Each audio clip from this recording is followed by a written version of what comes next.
అందులో భాగంగా నిన్నగాక మొన్న కూడా మేము ఢిల్లీకి వెళ్ళి మరి కాంగ్రెస్ భారతీయ జనతా పార్టీ యొక్క మోసాలను ఎండగడుతూ తక్షణమే 2 మార్గాల్లో ఈ యొక్క సమస్య పరిష్కారం అవుతుంది. ఒకటి, రాష్ట్రంలో రాష్ట్ర ప్రభుత్వం ముందుకొచ్చి ఆర్డినెన్స్ తీసుకురావాలి, లేదా కేంద్ర మేము కేటగారికల్గా ఢిల్లీలో డిమాండ్ చేయడం అయింది. లేదంటే రైల్ రోకో చేస్తాం, డక్కన్ నుంచి ఢిల్లీ వరకు ట్రైన్ పోకుండా చేస్తామని కూడా ప్రభుత్వాలకు హెచ్చరిక జారీ చేయడం జరిగింది. తదనంతరం జరిగినటువంటి పరిణామంలో మరి నిన్న క్యాబినెట్లో ఒక డెసిషన్ వచ్చింది. మేము ఆర్డినెన్స్ పెడతా ఉన్నాము. ఆ ఆర్డినెన్స్ పెట్టి 42% ఇచ్చేంత వరకు కూడా ఎన్నికలకు వెళ్ళము అని నిన్న పొంగులేటి శ్రీనివాసరెడ్డి గారు క్యాబినెట్ తర్వాత చెప్పడం జరిగింది. ఇదొక ముందడుగుగా మేము భావిస్తూ ఉన్నాము. ఇది ఖచ్చితంగా తెలంగాణ బీసీ బిడ్డల విజయంగా మేము భావిస్తూ ఉన్నాము. తెలంగాణ జాగృతి విజయంగా మేము భావిస్తూ ఉన్నాము. యునైటెడ్ పూలే ఫ్రంట్ విజయంగా మేము భావిస్తూ ఉన్నాం. మరి ఈ సందర్భంలో కొన్ని అనుమానాలు కూడా వ్యక్తమవుతూ ఉన్నాయి. ఆర్డినెన్స్ ఇచ్చి ఇమీడియట్గా రిజర్వేషన్ వచ్చే మాట అయితే మరి 18 నెలలు ఆగాల్సినటువంటి అవసరం ప్రభుత్వానికి ఏమిటి అన్నది ఫస్ట్ క్వశ్చన్.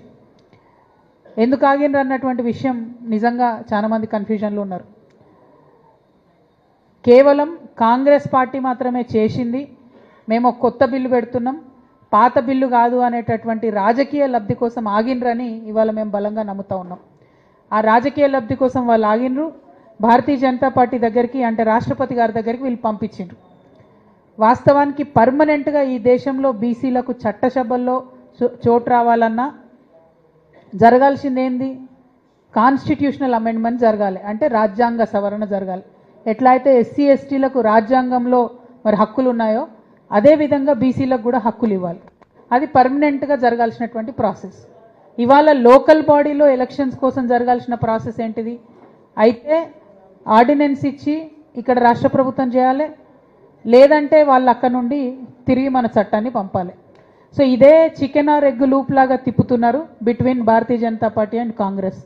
అందుకనే ప్రజా ఉద్యమాల ద్వారానే ఒత్తిడి పెంచాలని మాలాంటి సంస్థలం మేమందరం కూడా మరి ఒత్తిడి పెంచుతున్నటువంటి క్రమంలో నిన్నటి ప్రకటన ఖచ్చితంగా ఒక విజయంగానే మేము భావిస్తున్నాము. అందుకోసమే ఈ విజయాన్ని ఆస్వాదిస్తూ